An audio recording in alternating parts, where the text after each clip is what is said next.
Okay, so I was not expecting that.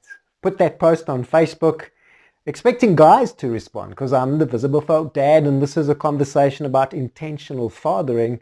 But I will admit that I did put that piece at the end, like, hey, I'd like to hear from moms too.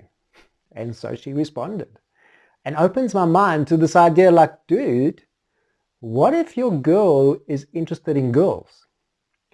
And what if your boy is interested in boys? And what if gender is fluid? I know my name's Robin, and we're talking intentional fathering and cultivating, like becoming a man here on Visible Felt Dad. And this response floored me. It made me think twice, three times. Because, wow, there are different philosophies. And some of you might think like, duh, yes, Robin, like, don't you realize that? And yes, you do too, until it's reminded, like in your face, not just pushed force. There was no aggression. There was no challenge. There was not, I disagree with you. It was like, yes, and. And there are different ways of thinking about this stuff. There are different philosophies. There are different schools of thought, societal, cultural, religious, family. There are different traditions and beliefs and values, and there are different ideas that we place emotion into and give meaning to. And they all are real. Not all real to me. Not all make sense to me. Not all are true to me, but to someone else they are a truth and they are a reality. And my message in this particular post is that might be to your son, to your daughter, to your boy child, to your girl child. They might be that someone else with a different perspective, with a different philosophy. And that makes me become very aware that from deep down inside, there's thinkings and feelings that I need to process. Like, does that make me insecure? I'm here, the Visible Felt Dad. I'm talking about manhood. I'm stepping courageous and bold and confidently into my manhood to speak about manhood, to speak to my boy child. And I'm confronted, like from out of field, with this idea that there are ideas that I don't resonate with and I don't hold in the foreground. I don't hold them front of mind.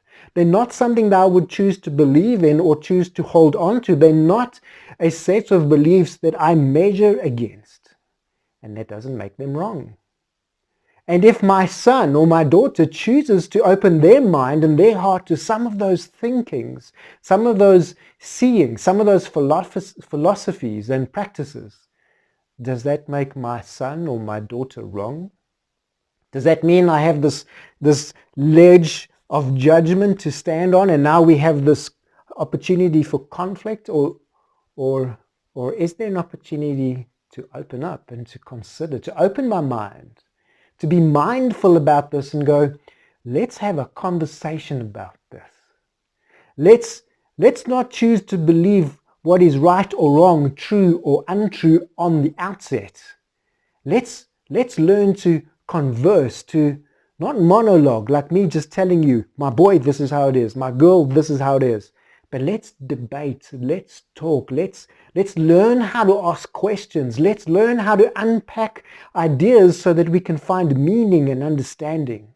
Let's learn to become comfortable with the way that ideas make us feel. And that those feelings on the same idea might be vastly different for me and my son, for my daughter and I. And yet we're both still intact.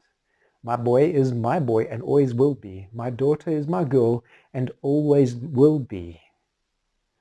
Even if their beliefs are different to mine, even if my beliefs and let me be real, my preferences, my opinions and my preferences, what I hold to be true to me, not because it is true, but because it's more comfortable for me, I can make sense of it, I can identify with it, and I can get behind that idea and defend it. The meaning that I get and give to that idea works for me. That doesn't mean that idea is the right one or the only one. So there are other philosophies out there. There are other beliefs. There are people that hold a belief that is different to mine, and to them that belief is truth. And if you're still listening to this video, perhaps you're one of them. Perhaps there are these ideas that we're going to unpack as we go that don't resonate with you, are not what I would call a truth to you. They might be true to me, and I might be convincing in how I speak about them, but they might not be convincing to you. And that's okay. The lesson for me is to become quiet, become mindful, and go, okay, if this is how this idea, I mean the way that I feel in my earth suit, makes me feel, creates an emotion, creates a set of feelings about how I think, and the meaning I'm giving or finding to a particular idea, I can separate that idea from how I think and feel towards and about my child.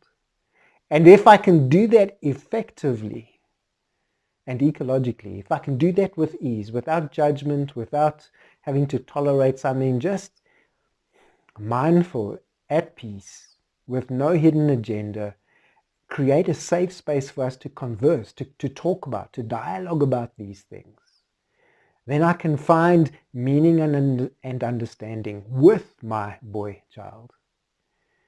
No, dude, this isn't easy. And I'm not suggesting that it is. Most people, let me be honest with you, most men don't have the balls for this. And you'll hear them comment on the video below, challenging me.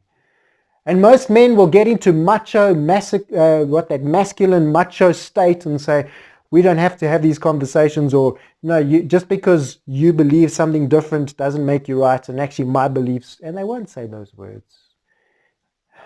Do you have the ego strength to go there? My invitation to you, dude, if you're a dad listening to this, my invitation to you is now is an opportunity to gird up, to build up, to stretch and grow your ego strength so that we can have these conversations first for ourselves to sort this stuff out and become better men. And not better because I'm better than you or right or wrong. I mean like that there's strength in our understanding of our manhood, who we are in our earth suit and how we show up, and that strength will serve those who matter most. And in my world, those who matter most are my family and my friends, but particularly my children and my loved ones. So there are different ideas out there. There are philosophies and practices and truths, even spiritual ideas that differ to mine. And my child might be holding on to some of them. And that's okay. Is it going to be okay for you?